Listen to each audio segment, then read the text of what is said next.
The sun had barely risen when Adrian Vale stepped out of the sanctuary of destiny, the eternal compass glowing softly in his hand. The morning air felt different, heavier somehow, as if the world sensed that a turning point had begun. Adrian paused at the edge of the mountain ridge, staring at the horizon where endless ranges of blue peaks faded into the mist. Somewhere beyond them, his father was alive. Somewhere far ahead, a darkness his father had spoken of was gathering strength. Adrian tightened his grip on the compass. The needle pulsed with a warm golden glow, pointing steadily to the northeast toward lands that even the maps of Aldura dared not show. The journey began through the Frostwind Highlands, a place known for deadly storms that arrived without warning. Adrian walked alone for days, following the compass as it led him through valleys of glittering snow and cliffs sharper than blades.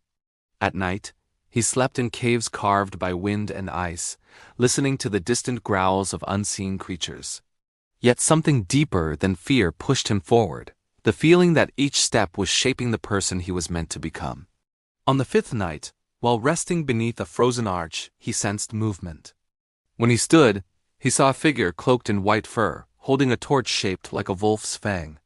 The stranger approached slowly before lowering her hood. Her eyes were sharp, reflecting the torchlight like amber stones. "My name is Lyra Stoneheart," she said. "A ranger of the Northern Watch. I've been tracking the same signal your compass emits." Before Adrian could speak, she added, "That artifact you hold. It's waking things better left asleep." Adrian explained his mission, his father, the sanctuary, the compass, and the visions he saw. Lyra listened without interruption, but her expression darkened. "There is a shadow spreading across the north," she said. "Villages are vanishing overnight.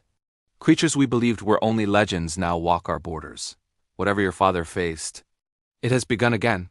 Despite her warning, Lyra agreed to guide Adrian across the frozen wilderness.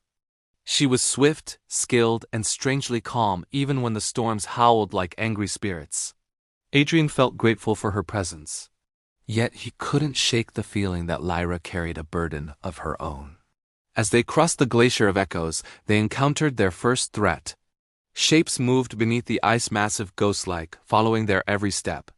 When night fell, the ice cracked open, releasing creatures made of frozen mist and ancient memory. The beings drifted toward Adrian and Lyra, their hollow eyes filled with whispers from forgotten ages. Adrian raised the compass instinctively. Its golden glow burst outward, forming a barrier of warm light around them. The icy spirits recoiled and sank back beneath the glacier. Lyra stared in awe. So the legends were true, she breathed. The compass isn't just a guide. It's a guardian. Days later, they reached Lyra's homeland, Frostwatch Keep, a massive fortress built into the side of a mountain. The torches that once lit its walls were now extinguished. Silence filled the snowy courtyard. Inside, Adrian and Lyra discovered signs of a struggle, broken weapons, torn banners, footprints that ended abruptly. In the main hall, they found an elderly ranger named Bram, the only survivor. His voice trembled as he spoke, explaining that a dark mist had swept through the keep, taking warriors in minutes. It whispered names. Bram choked. Names of those it intended to claim. Mine was last. When he saw the compass, Bram's eyes widened with recognition. "Your father came here once," he said weakly. "He said the darkness was awakening, and only the compass could lead him to where it sleeps." Adrian's heart pounded. Another trace of his father, another clue that he was still fighting somewhere beyond reach. Bram handed Adrian a small metallic shard shaped like a star. "Your father left this. Said you would need it when the compass points to the Eternal Vale." That night, before Adrian could sleep, the compass glowed with sudden intensity. The needle spun wildly before pointing to a direction that filled Lyra with dread.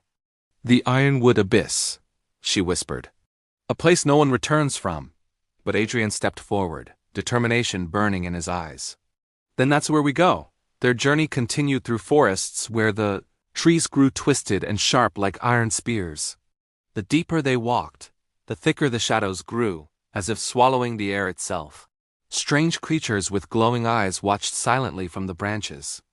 Lyra warned Adrian not to stray from the path, but the compass pulled him deeper. When they reached the heart of the Ironwood, they found an ancient stone altar.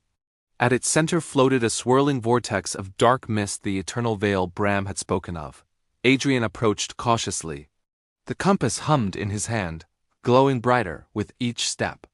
Suddenly, the mist surged, forming a shadowy figure that spoke with a voice like countless echoes overlapping.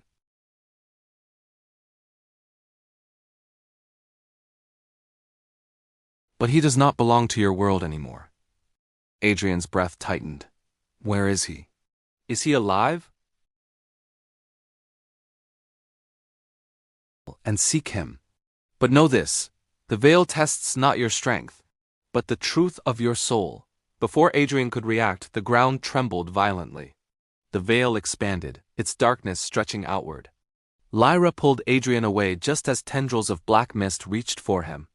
The compass blazed with golden light, dispersing the shadows, but something was changing. The compass needle no longer pointed outward, it now pointed into the veil. Lyra grabbed Adrian's arm. You can't just walk into that thing. You don't know what's inside. Adrian looked at his hand, at the compass glowing like a heartbeat. I have to, he said softly. My father is in there, and whatever darkness he's fighting, I can't let him face it alone. Lyra stepped back, conflict in her eyes, but finally nodded. Then I'm coming with you. Before entering, Adrian took out the metallic shard Bram had given him. As he held it close to the compass, the two objects fused, creating a radiant burst of white light. The compass transformed its frame, expanding, its glow sharpening, as if preparing for the realm ahead. With a deep breath, Adrian and Lyra stepped into the eternal veil. Instantly, the world around them dissolved into swirling shadows and shifting memories. Time twisted. Space rippled. Their thoughts echoed around them as if spoken aloud. Then the darkness cleared just enough for them to see a distant figure walking toward them, slowly, painfully, but unmistakably human. Adrian's heart stopped. Father? The figure lifted his head, eyes filled with exhaustion and a hope that had nearly faded. Adrian, you made it! And then the shadows behind him began to move. Something vast. Something ancient, something that should never have awakened. The compass glowed bright enough to blind them, but Adrian knew the real battle was just beginning.